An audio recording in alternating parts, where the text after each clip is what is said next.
Hubungan kakek dan Zaki cucunya di Indramayu dulu harmonis berubah tegang usai ditantang menggugat. Kadi dan Narti, kakek dan nenek di Indramayu mengaku sejak awal tak berniat menggugat menantu dan kedua cucunya apalagi Zaki yang masih berusia 12 tahun ke pengadilan.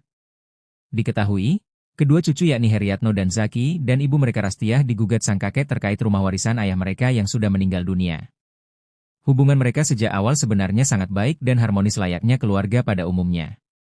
Meski statusnya sebagai ayah tiri dari Suparto yang merupakan ayah kedua cucu tersebut, tapi kakek Kadi sangat menyayangi keluarga kecil mereka. Konflik keluarga ini mulai tegang karena perseteruan soal hak kepemilikan rumah yang dulunya milik almarhum ayah Zaki, Suparto. Berjalannya waktu, sang kakek pun khawatir apabila ibu mereka menikah lagi dan menempati rumah tersebut bersama suami barunya. Sebagai bentuk antisipasi, jika ibu mereka menikah lagi diminta untuk meninggalkan rumah tersebut. Hingga akhirnya somasi untuk meminta kembali tanah itu dilakukan kakeknya melalui kuasa hukum. Singkat cerita selesai dilakukan mediasi berulang kali disepakati cucu pertama mereka, Heriatno bakal mengosongkan rumah itu. Bila ketentuan dilanggar maka Heriatno bersedia dituntut sesuai hukum yang berlaku. Pihak sang kakek pun memberikan batas waktu sesuai yang sudah disepakati hingga tenggat waktu 20 April 2025.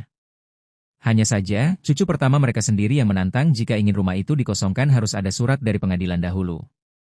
Menurut Ade, sebagai bentuk kasih sayang sekaligus ganti rugi pembangunan rumah, Kadi dan Narti juga menyiapkan uang sebagai bentuk kompensasi untuk Ibu Zaki.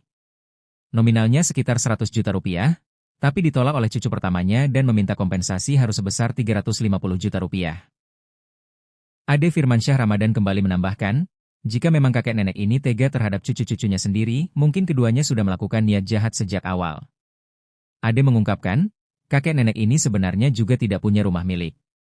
Rumah yang mereka tempati sekarang berdiri di atas tanah PU yang bisa digusur kapan saja. Satu-satunya tanah yang mereka miliki adalah yang sekarang disengketakan. Kakek nenek itu juga awalnya tidak mempermasalahkan jika cucu-cucunya tinggal di sana. Tanah itu milik Kadi dan Narti sesuai dengan sertifikat hak milik nomor 402 dengan nama Kadi dan Narti. Tanah itu lalu diizinkan oleh Kadi untuk ditempati anaknya Suparto dan keluarganya. Di sana almarhum Suparto membangun rumah dan membuka usaha ikan bakar.